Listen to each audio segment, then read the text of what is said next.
नमस्कार साथियों, आपका अपने चैनल आओ बच्चों सीखों पर स्वागत है। साथियों, हम सुन रहे हैं महाभारत की कथा। आज हम कुंती के बारे में जानेंगे। यदुवंश के प्रसिद्ध राजा सूरसेन श्री कृष्ण के पितामह थे। इनके प्रथा नाम की कन्या थी। उसके रूप और गुणों की कीर्ति दूर दूर तक फैली हुई थी। सूरसेन के फुफेरे भाई कुंती भोज की कोई संतान न थी। सूरसेन ने कुंती भोज को वचन दिया था कि उनकी जो पहली संतान होगी उसे कुंती भोज को गोद दे देंगे। उसी के अनुसार सूरसेन ने कुंती भोज को प्रथा गोद दे दी। कुंती भोज के यहाँ आने पर प्रथा का नाम कुंती पड़ गया। कुंती के बचपन में ऋषि दुर्वासा एक बार कुंती भोज के यहाँ पधारे। कुंती ने 1 वर्ष तक बड़ी सावधानी व सहनशीलता के साथ उनकी सेवा शुश्रूषा की। उसकी सेवा टहल से दुर्वासा ऋषि प्रसन्न हुए और उसे उपदेश दिया और बोले, कुंती भोज कन्या, तुम किसी भी देवता का ध्यान करोगी तो वह अपने ही समान एक तेजस्वी पुत्र तुम्हें प्रदान करेगा। इस प्रकार सूर्य के सहयोग से कुमारी कुंती ने सूर्य के समान तेजस्वी और सुंदर बालक को जन्म दिया। जन्मजात कवच और कुंडलों से सुशोभित वही बालक आगे चलकर शस्त्रधारियों में श्रेष्ठ करण के नाम से विख्यात हुआ। लेकिन अब कुंती को लोक निंदा का डर हुआ। उसने बच्चे को छोड़ देना ही उचित समझा। इसलिए बच्चे को एक पेटी में बड़ी सावधानी के साथ बंद करके उसे गंगा की धारा में बहा दिया।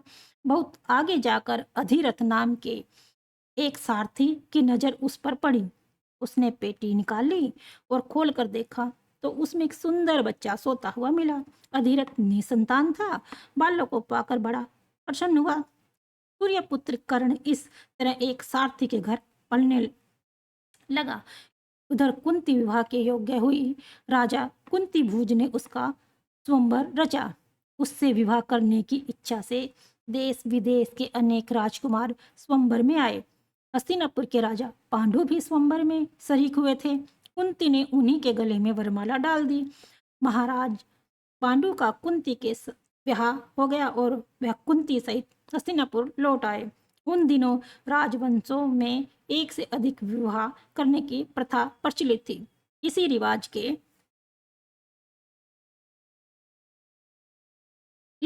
के अनुसार भीष्म पितामह की सलाह से महाराज पांडु ने मद्राज की कन्या माद्री से विवाह कर लिया। एक दिन महाराजा पांडु वन में शिकार खेलने गए। वहीं जंगल में हिरण के रूप में एक ऋषि दंपत्ति भी विहार कर रहे थे। पांडु ने अपने तीर से हिरण को मार गिराया। उनको यह पता नहीं था कि ये ऋषि दंपत्ति हैं। ऋषि ने मरते मरते पांडु को शाप दिया।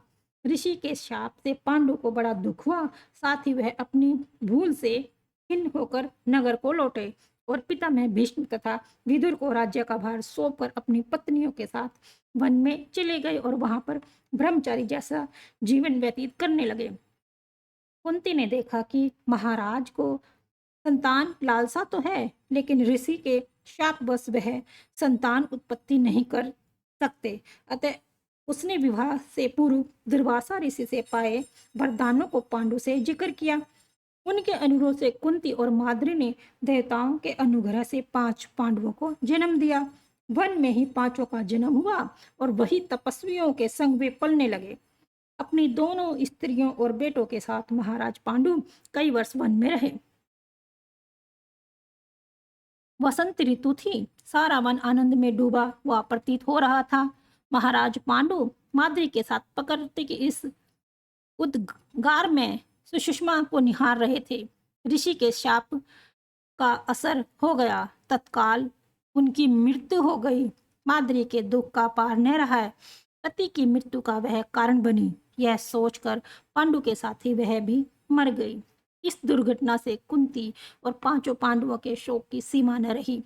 पर वन के ऋषि मुनियों ने बहुत समझा बुझाकर उनको शांत किया और उन्हें हस्तिनापुर ले जाकर पितामह भीष्म के सुपुर्द किया। युधिष्ठिर की उम्र उस समय 16 वर्ष की थी। हस्तिनापुर के लोगों ने जब ऋषियों से सुना कि वन में पांडु की मृत्यु हो गई है, तो उनके शोक की सीमा न रही।